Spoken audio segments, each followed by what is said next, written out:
now let's talk about vector operations. So just like with numbers, you can add numbers together and multiply them. You can perform operations on numbers. You can do the same thing with vectors. So to describe these operations, we're going to use some vectors. So u is going to be the vector u1, u2. The vector v is going to be v1, v2. And c is going to be a scalar. It's just a number. So you can think of c as being the number 2 if you want, or pick your favorite number. So the first operation you can do is addition, or the sum of u and v is, it's really easy to find the sum. All you do is the vector would be u1 plus v1 and then u2 plus v2. It's kind of the natural thing you would think it would be. So the second operation is called scalar multiplication. The scalar multiple. The scalar multiple of c, your constant, and u is the vector. This vector is going to be called cu, and you just multiply c into each entry. So cu1, cu2. Alright, so now we can define our third operation, which is the negative.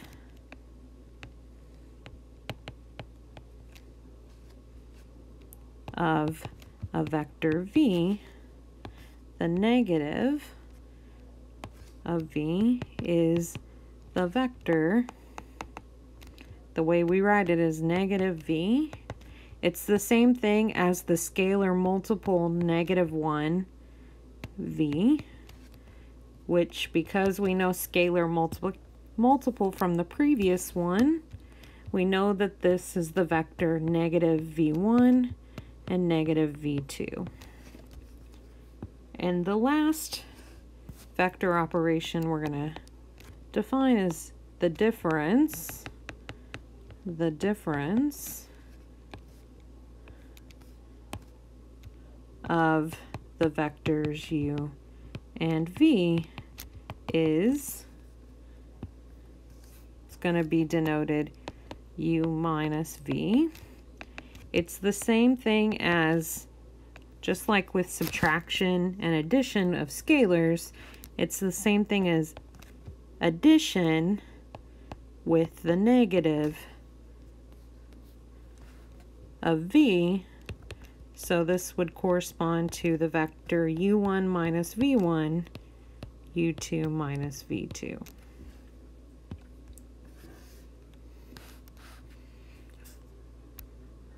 So now that we have all of these operations, I want us to think about these operations visually. So the first one we're going to kind of focus on is addition. So let's say I have two vectors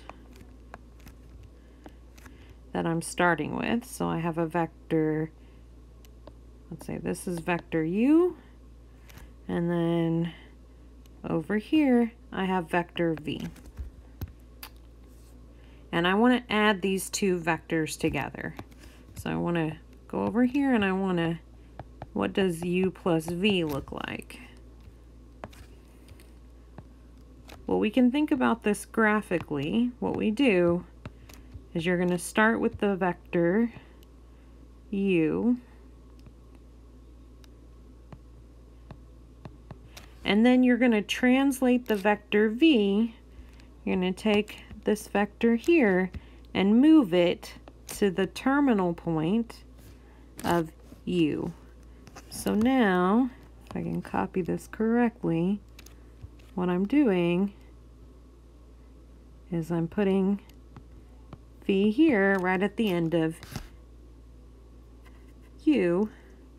And so now if I go from the initial point of U to this terminal point of V, that would give me the sum vector. So here is this final vector, and this vector right here, this is the vector U plus V.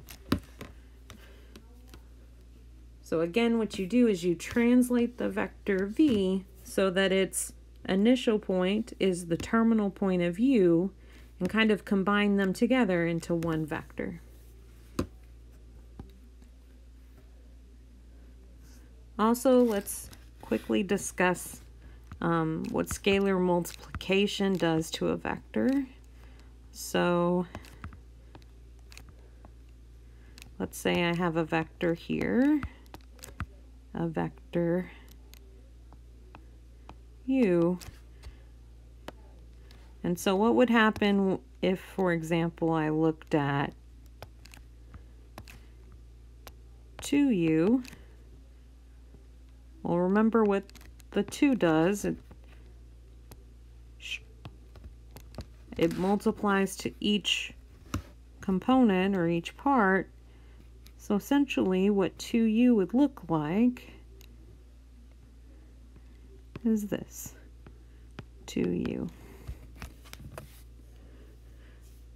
So what you can think of when you have scalar multiplication is it's really just stretching or shrinking your vector. It's just modifying the length of your vector. All right, so let's look at an example here. So for the vector V, which will be -2, 5, and W is going to be the vector 3, 4.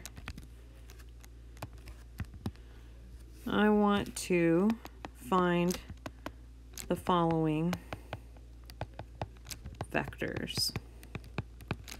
So the first one is 1/2 V. So how do I find this? Right? Scalar multiplication. It's 1/2 -2, 5.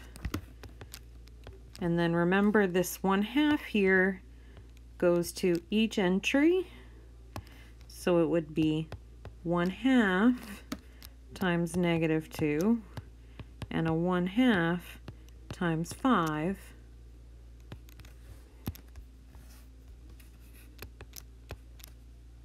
-1 and 5/2. And if you look at this graphically, you'd see that what you've done is you've shrunken your vector down. It's not as long as it was before. All right, let's look for the vector W minus V. Remember how we find this? It's W1 minus V1, W2 minus V2. So look at your vector W. W was the vector 3, 4.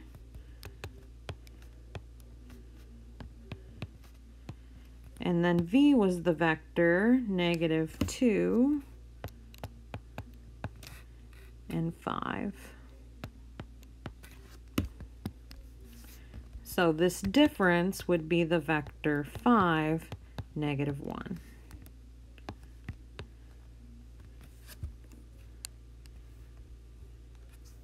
For the final problem, let's compute V plus 2W. So V is the vector -2, 5 plus 2 times the vector 3, 4. So the first thing we're going to do is this scalar multiplication here. -2, 5. So distribute essentially the 2 in, you would get 6 and 8. And now add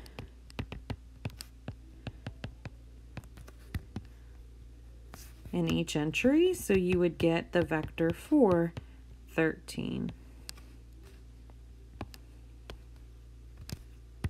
And that's my answer.